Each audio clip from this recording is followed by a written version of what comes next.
اللي خانك خان ربنا قبل ما يخونك، ومش أول مرة يخون. ربنا قال: وإن يريدوا خيانتك فقد خانوا الله من قبل فأمكن منهم. يعني إيه؟ يعني الخيانة والغدر والمكر وحبك القصص والروايات طبع، واللي بيخون خان قبل كده، وانت مش أول واحد يعملوا معاه كده.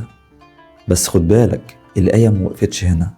استكمال الآية: والله عليم حكيم. يعني ربنا أعلم بالنوايا وباللي في النفوس والقلوب، وأعلم بالسر وأخفى، وأعلم بكل المكائد وكل التدبير.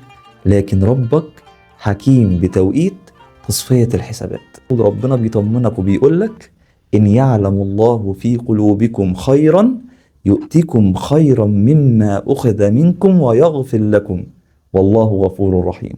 طالما جوه قلبك خير حقيقي، مهما اتاخد منك اي حاجة ده هيعوضك وهيغفر ليك وهيرفعك. اللي في نيته وقلبه خير حقيقي اطمن، واللي نيتهم سوء وشر ربنا اعلم بهم فامكن منهم، فسيكفيكهم الله وهو السميع العليم. يا رب ينصركم ويكبر بخواطركم ويفرح قلوبكم ويهنيكم دنيا واخرة.